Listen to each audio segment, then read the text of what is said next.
Hi friends, welcome back to Mahabharata series episode number 64.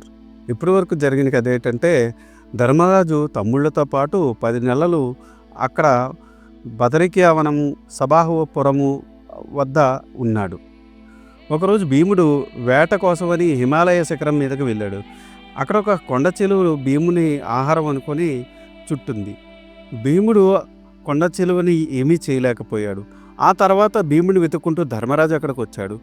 కొండ చెలువు బలం చూసి ఆయన ఎవరో అని అడిగితే తన పూర్వీకుడైన నహుషుడిని అని సమాధానం చెప్పింది కొండ చిలువ. తన ప్రశ్నలకు సమాధానం చెబితే ఆ కొండ చిలువ భీముని వదిలేసి తనకు శాప విముక్తి కలుగుతుంది అంది. ఆ ప్రశ్నలు ఏంటి, ధర్మరాజు ఏ సమాధానం చెప్పాడో అనేది నా ప్రీవియస్ వీడియోలో ఉంటుంది. ఎవరికైనా ఇంట్రెస్ట్ ఉంటే మీరు ఆ వీడియో కూడా చూడొచ్చు. ఆ తర్వాత ఏం జరిగిందో తెలుసుకోవాలనుకుంటే ఈ వీడియోని స్కిప్ చేయకుండా లాస్ట్ వరకు చూడండి.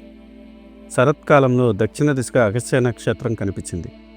ఆ శరదృతువులో పాండవులు సరస్వతి నదిలో స్నానం చేస్తూ కొన్నాళ్ళు గడిపారు. తర్వాత వారు కామ్యకవనం చేరుకున్నారు. పాండవులు కామ్యకవనంలో ఉండగా శ్రీకృష్ణుడు సత్యభామతో సహా వారిని చూడడానికి వచ్చాడు. ఆ సమయంలోనే చిరంజీవి అయిన మార్కండేయ మహర్షి కూడా వారిని చూడడానికి వస్తున్నట్టు వర్తమానం వచ్చింది. ధర్మరాజు శ్రీకృష్ణుని సాదరంతో ఆహ్వానించి అర్ఘ్యపాదాలతో సత్కరించాడు. శ్రీకృష్ణుడు ధర్మజును చూసి, ధర్మరాజా, కౌరవులు నిన్ను, నీ సోదరులను, నీ భార్యను ఎన్నో బాధలకు గురి చేశారు. కానీ ధర్మం నీ పక్షాన ఉన్నది. మీకు విజయం తథ్యం. అందక, వృష్టి, భోజ, కుక్కుర మొదలగు భూపతులు అందరూ నీకు అండగా ఉన్నారు.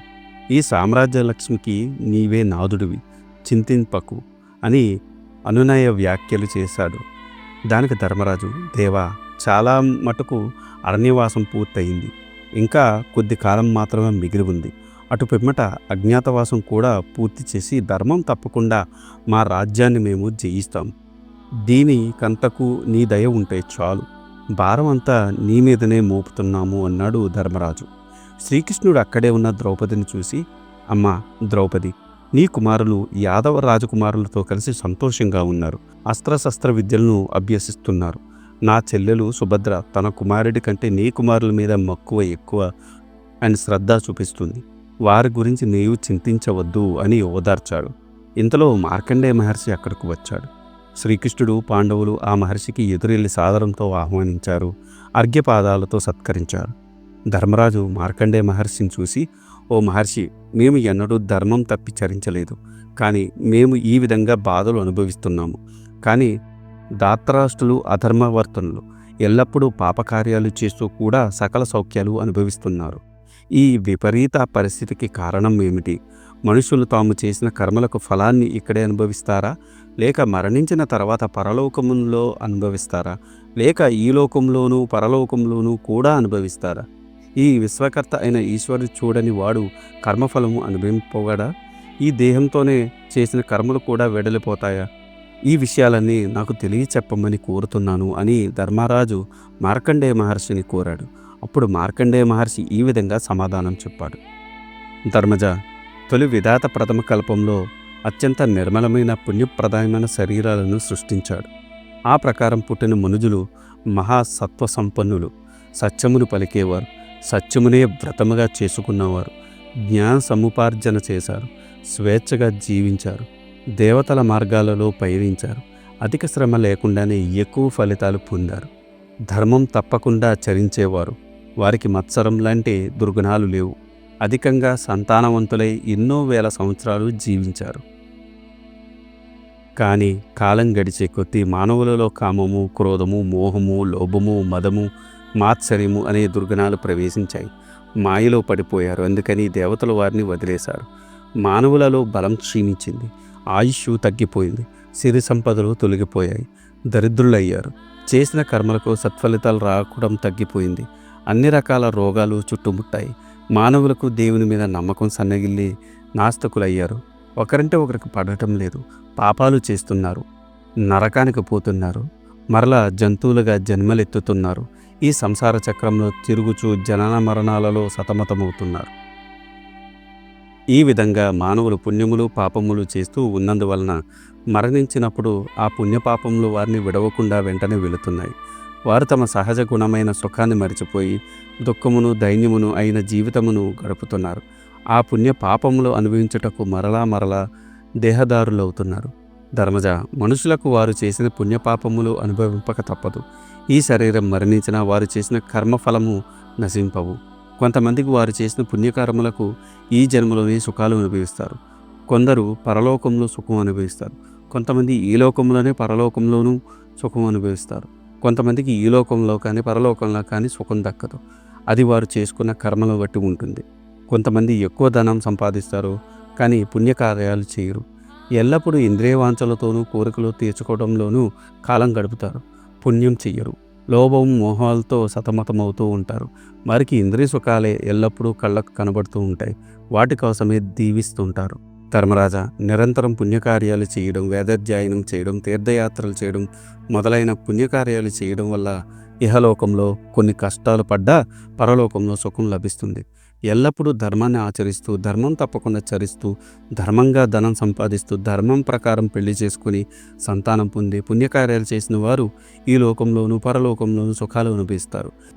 ఎల్లప్పుడూ అబద్ధాలు చెబుతూ ఇంద్రియాలురై శుచి శుభ్రత లేకుండా నాస్తికులై తప్పులు పనులు చేస్తూ జీవితం గడిపేవాళ్ళు ఈ లోకంలోనూ పరలోకంలో ఎప్పుడూ దుఃఖం అనుభవిస్తారు. ధర్మజ, మీరు దేవతల అంశాలతో జన్మించారు.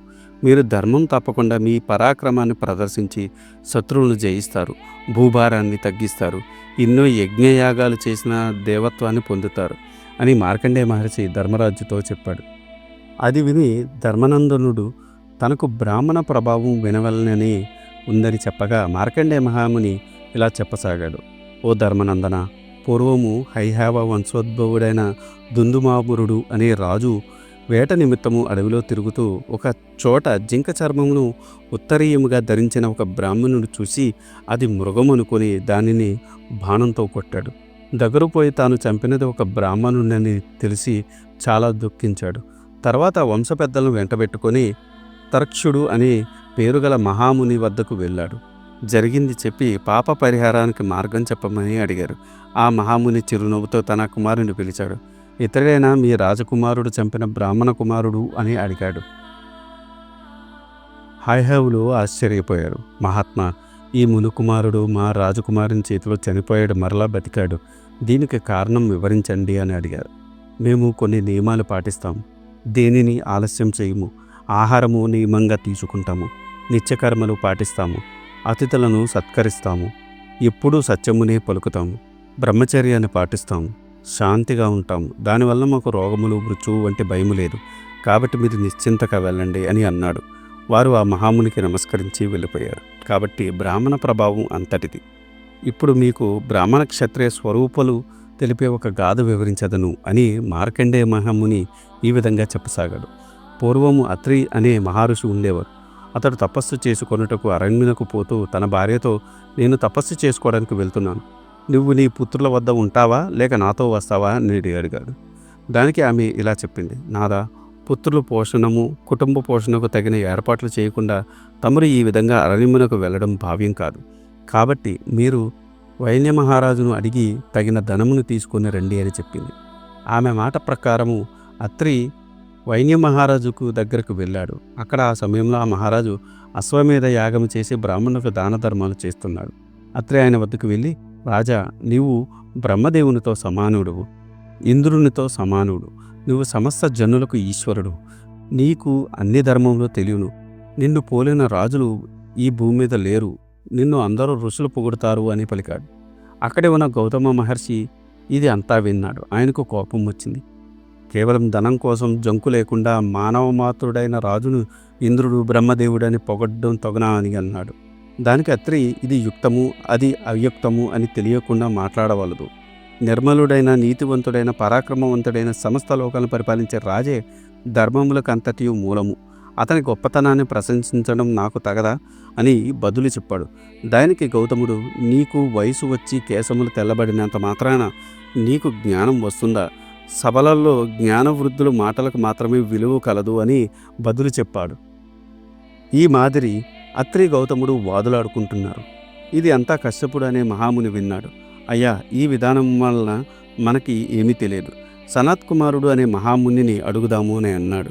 తర్వాత అందరూ సనత్ కుమారుని వద్దకు పోయి అత్రి గౌతముల వివాదము వివరించారు. అప్పుడు సనత్ కుమారుడు ఈ విధంగా చెప్పాడు. అత్రి నిజమే చెప్పాడు. అతని వాక్యములు ధర్మయుక్తములు.